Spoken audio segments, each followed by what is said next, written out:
Guys, just so you know, I do. Well, first of all, I want to remind you that for those of you that were on the conference call yesterday, the webinar we did, is like, wow. The comments that we received have been awesome. We appreciate you guys being on this. As we told you, no pitch. It was going to be information that nobody ever talked to you about before, you'd never heard before, and it was going to make a tremendous difference in your business, and I know that it did. Bottom line, we're doing it again this Thursday night, 9 o'clock. I'm not even sure where the registration page is. Oh, you can go to mlmhelp.com, and there's a link there if you'd like to get on this. And I was fortunate enough to talk with Ron last night and time schedules, and we're going to be able to get together on Thursday night. I think it's at 9 o'clock, you can see, and we look forward to that. Now, today, I'm going to talk about something that's a little bit different, and my Periscope, what do they call it, tripod, it's supposed to have been mailed, so I'm hoping that within a day or two you don't have to stop. I can stop with this screen that just I can't hold straight. Hope within a day or so. So what are we going to talk about today, guys? Who do we have on here? If you're on here, just put your name so I can see who's with us today. Yes, we're in Georgetown, Kentucky. Anybody here? Oh, there you are. Let me see who's here. I would appreciate that. Okay, so what we're going to do,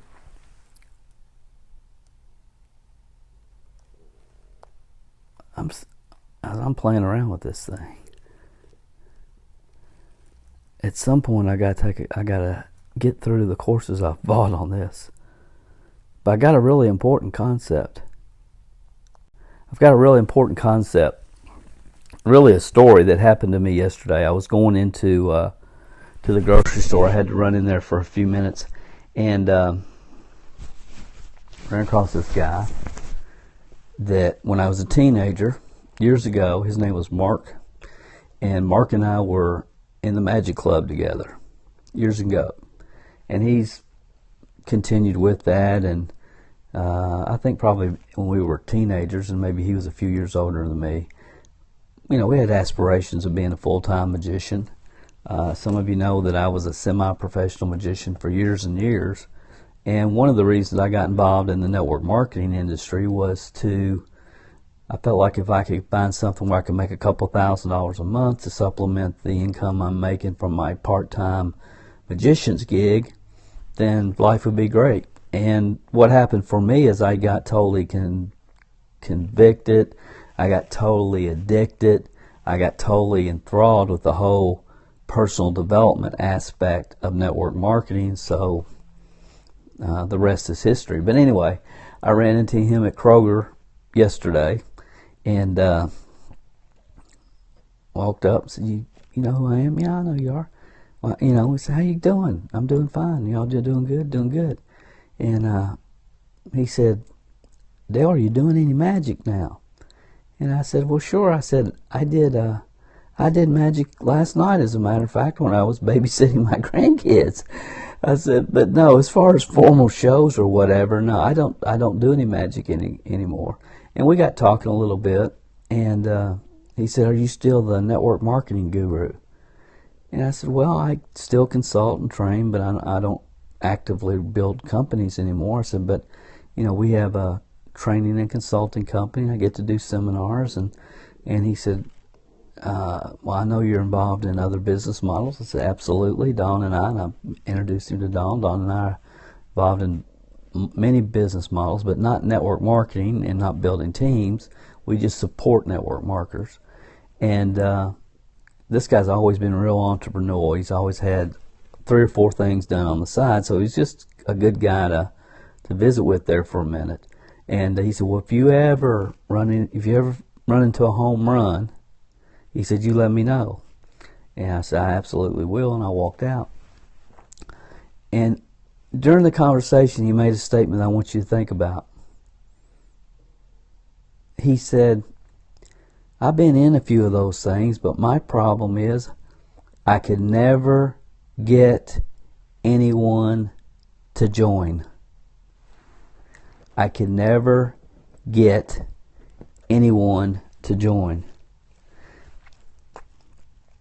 Most people that join network marketing companies can never get anyone to join. And you know whose problem that is? It's not theirs. It's whoever sponsored them.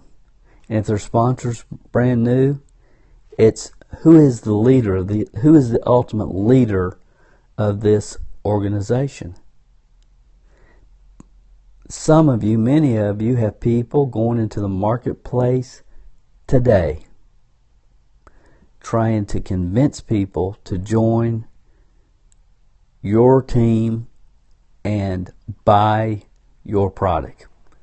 They do it every day. It's like the bull in the China carts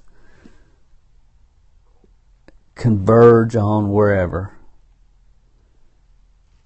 And sometimes as a leader we sit back and we say, okay, they're going to spend 7 hours, this one's going to spend 6 hours, this one will spend 8 hours, this one will probably spend 10 hours, this one probably only spend 3 hours because it's going to be hot out there today. But the bulls will be released into the China shops, and maybe we'll add 2 or 3 people to our team today, maybe sell 2 or 3 products. And you're okay with that? Really? You're really okay with that? How long do you think they're going to last? How long do you think they're going to be around? And see, guys, it happens over and over and over and over. People get in, they get excited, they get fired up, they go into the marketplace. They have no way to explain and help people see what they probably saw through a webinar or some type of live event or even Periscope overview, whatever. They get excited, they go into the marketplace because they saw somebody that had a BMW. What they don't know is that BMW is going to be repossessed and taken back by the leasing company probably in about a year. But they get all fired up.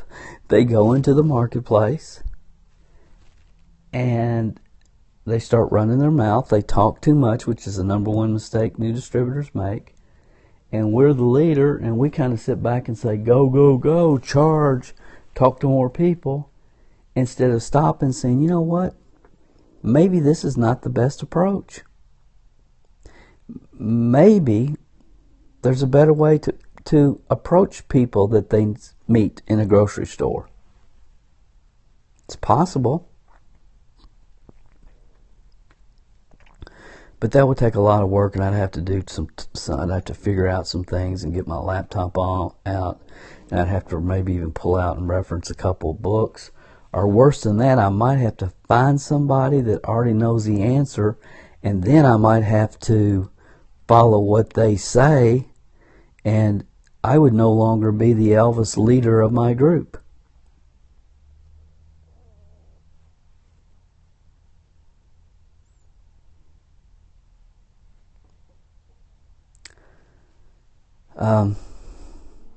So I got this, I'm trying to remove that. I've got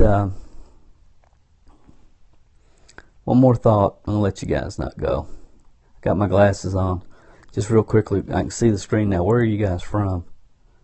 I'm just if you would, I'm just curious where you're from. If you type in your state, that would be awesome as I end up here.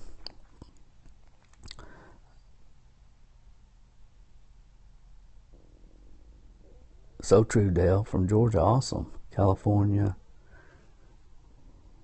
Texas, cool. I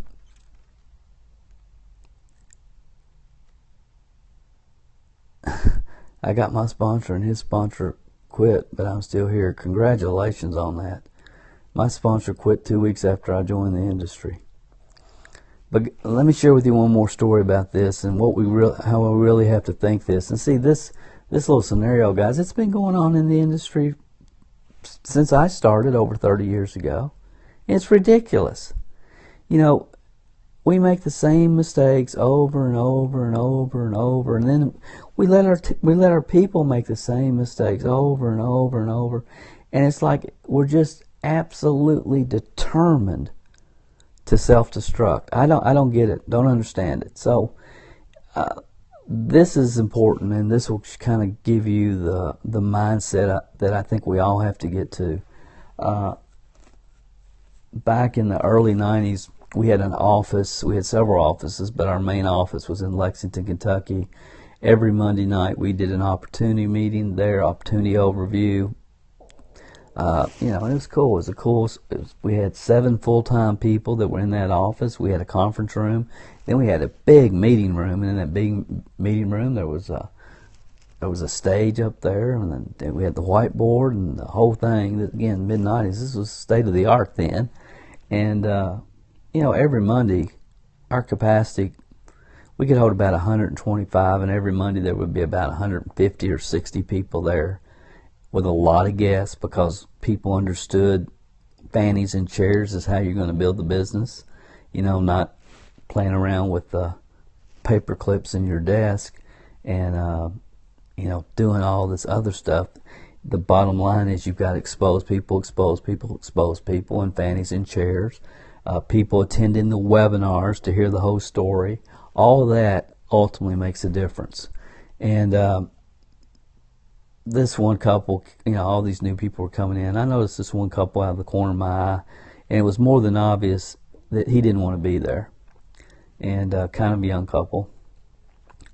And, you know, he's sitting there waiting for everything to start, and his arms are crossed, and she's kind of excited and kind of personable, and he's just sitting back, just arms crossed, like, I cannot believe I got drugged to this place. And when it was over, you know, I had a lot of questions to answer for several different people, and I had an office back in the corner of this particular facility, so I would usually go back there and talk with people where there was a little bit of structure and quiet. And it was just a normal Monday event. When I came out of the office parking lot to head towards my car, this guy came kind of, not running, but walking very briskly toward me. And I noticed during the overview, you know, his body language totally changed. And I thought, man, this young man's getting excited about this thing. I mean, he's starting to see something. And he came up to me in the parking lot and he said, Dale, he said, I am so excited. I see this for the first time. I've never really understood this whole multi-level direct marketing kind of stuff, but I see this. And he said, what can I do tomorrow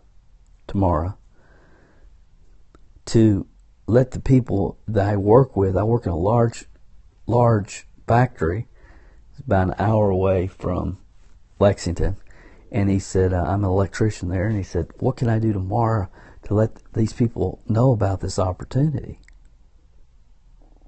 And I looked at him kind of like this, and I said, shut up. Shut up. I'm not trying to be rude. You have a lot of potential, I can tell just by your enthusiasm. But what's going to happen for you is what happens for 90% of the people that get involved in this industry. They get turned on, they get excited, they go into the marketplace, they're trying to talk people into the deal, get people to join, as my friend at the grocery store said, and it's not going to work.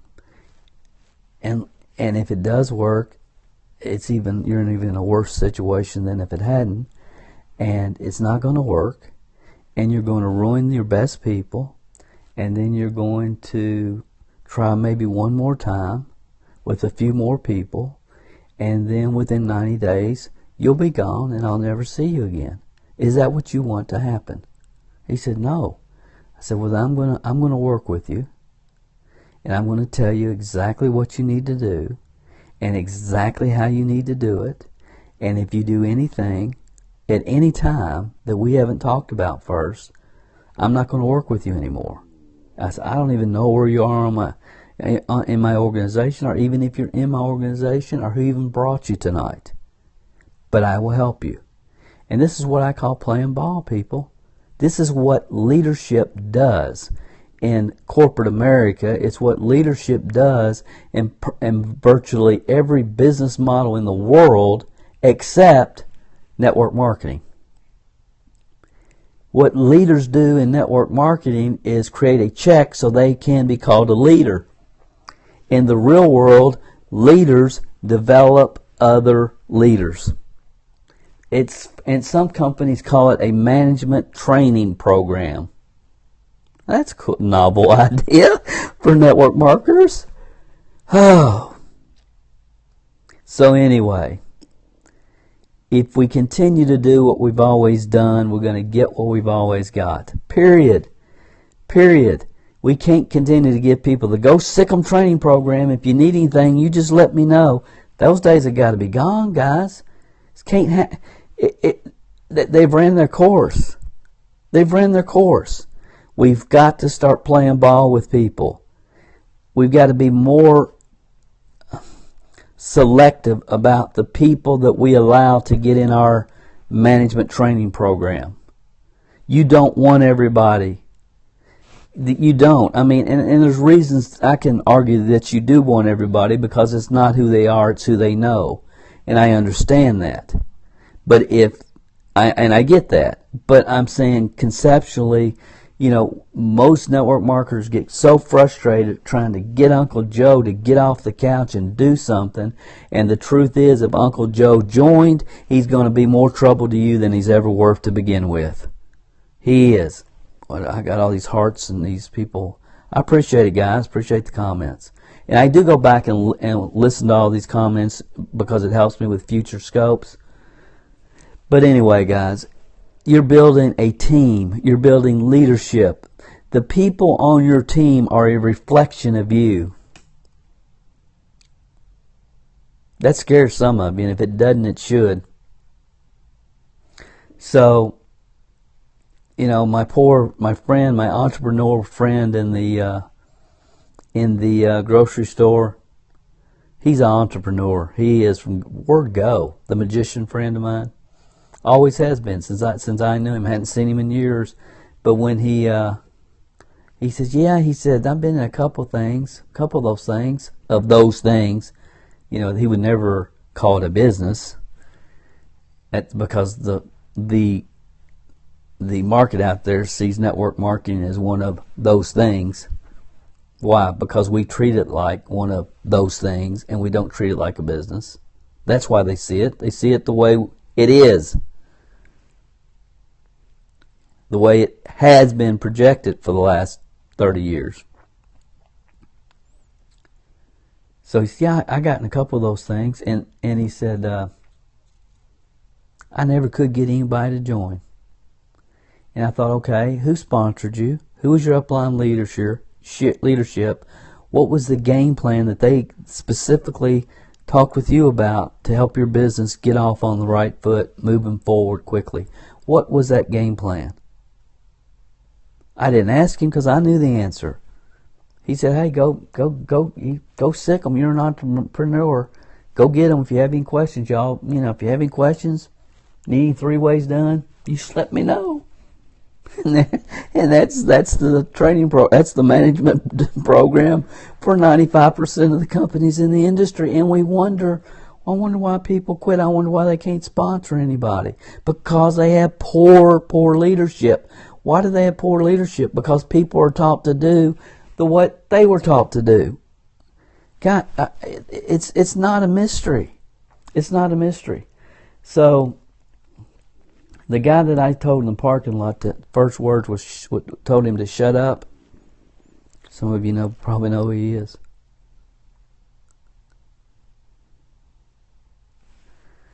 Yeah, I hate what the industry's become too. Revolving doors. That's right. Revolving doors. In one door, out the other. We'll take the sheep to the next deal. But anyway, so the guy that I met for the very first time in the parking lot, and I said, shut up. And I said, look, I'll help you if you promise me to just follow what I show you to do and don't blow it. 2 years later, he was making $250,000 annually. He and his wife had both quit their jobs. Unbelievable story. But it did, see, more than likely, well, without question, if he had joined me my first couple years in the business, my first 2 or 3 years in the business, I probably never would have seen him again. Think about that. See, it has not. I'm just saying, we have to continue to get better. We can't ever become complacent or satisfied with our skill sets and our mindsets. We have to continue to expand. And there's a time when that young man would have joined our team, and he would have never made it because he would have went out and ran his mouth. I call it diarrhea of the mouth. He would talk to everybody he knew about and trying to convince them that to get in this greatest opportunity he's ever seen. And he would never give them the opportunity to hear the same story like he had the opportunity to hear the same story. And that's what happens. It's always happened. And as leaders, we have to stop that from happening. We have to take a few extra minutes and help people get started on the right foot. We have to. Well, Dale, I don't know what that is. I don't know what the right foot is. How do I do that? What should I do? What's the first thing they should do? Number one is always why. I can promise you that. We have another, the scope will probably end up being on YouTube, but it's number one. Number one is always why. That's the first thing you should do with every new person. And I'm not going to get into all that right now, but, we have a website, startrightmlm.com. And there's a webinar on there that you can listen to that will kind of continue down this path.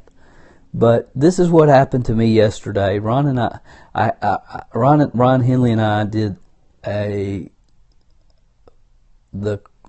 what we call it critical information and insights for network marketing professionals. We did the webinar at 2 o'clock, and we kind of did that on purpose because we knew there would be more full-time people on there, and we really didn't want to get this information in the market for newbies. And what happened was, one of the biggest responses I heard from people is, Dale, you've got to, my upline needs to, or my upline was, my sideline, there's other people need to hear this, when's the replay going to be available? When's the replay going to be available? And we couldn't get the replay. And it's a long story, doesn't matter, but we did not have a replay. So we're doing it again Thursday night. One more time. Our schedule's worked out. Thursday night, 9 o'clock. You can get all the information about this webinar, MLMhelp.com. You can register for the webinar. But you're going to hear things that you've never, ever even thought about, never heard, that are critical. Not important. Critical. Already registered, somebody said. Awesome. My eyes are so bad, I wish I could recognize who that is. Dorothy. Awesome. Glad you're registered, Dorothy. But anyway, we're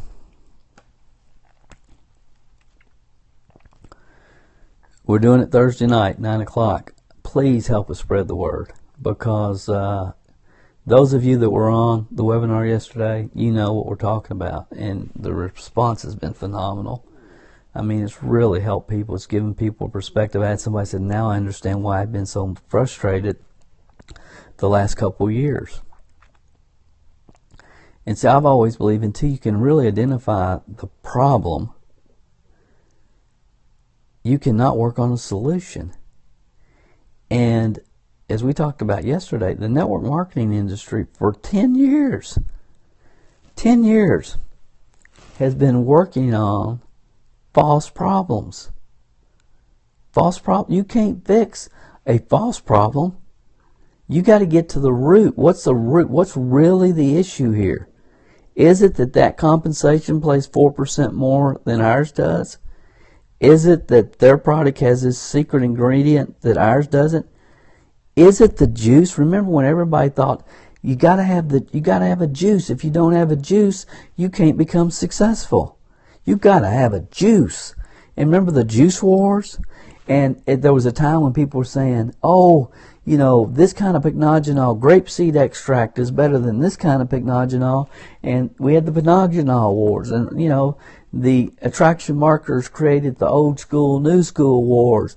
And we have got all this stuff been going on the last 10 years to deflect us from the real problems, from the real issues, from the fact that we aren't developing leaders any longer. We're not developing strong people with strong determination, with the right mindsets and the right skill sets. We're just saying, come on, please join my program. I joined yours, so you need to join mine. And they're sucking their thumb. Please join my program. I came to your Tupperware party. Now you need it. It's only $40 a month. I buy $62 a month worth of your juice. You should buy $40 a month worth of mine. And that's what's going on. It's like, who wants to be around that all the time? I certainly don't. I don't. You know, and it's just overwhelmingly, it's become, are you kidding me? An industry that used to, man, get off the couch, straighten up your collar.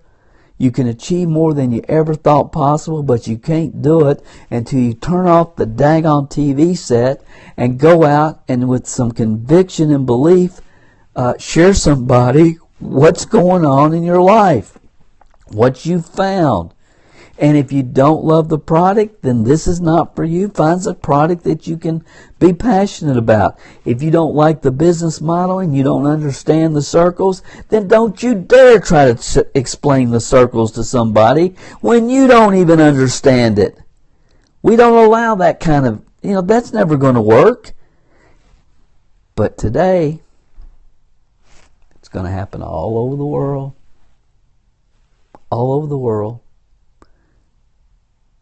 Thousands of people that got involved in network marketing and opportunity yesterday will be in the marketplace trying to explain what they've joined to their mama and their daddy and their coworkers and everybody that they know. And the natural reaction is, no, I'm not interested, get away from me. That's going to be the natural reaction. And you know whose fault it is? If you're their leader, it's your fault. And until you start taking responsibility for that kind of nonsense, it's not going to change. And you're just going to see the same thing over and over and over and over. Start Right MLM is a place that can get you started and help you a little bit. Of course, everybody's program and business model and play one and play twos, all that's different. But guys, this is important. And see, once you understand how to start somebody right, and it works, and you got it, and it's systematic, and it can be taught, then you can work on the next issue that you need to be working on. But if you do it consistently, you get to a point where, hey, this business is no big deal. It's just like running the McDonald's. It's just like running the McDonald's franchise. You learn the counter, then you learn the drive-thru, then you learn how to make the sandwiches, you learn the accounting in the office, you learn how to keep the parking lot clean, you learn how to do it. It's simple. And then you can hand somebody the keys and say, go do it and duplicate it. You know what most network marketers do? They bring somebody in today or tonight, they hand them the keys, say, go run your store. And they walk away from them. And the guy's sitting there in his McDonald's, he said, well, I wonder how the speaker in the drive-thru works. Is there 2 cheeses on this fish sandwich? What was a Big Mac? How do I make a Big Mac? All beef? And then the owner of the McDonald's comes back in a week and says, how's this going? And he said, well, it's going okay. Well, have you had any customers yet? No, but I'm working on it. And it's like, for some reason we think business principles does not apply to the network marketing industry.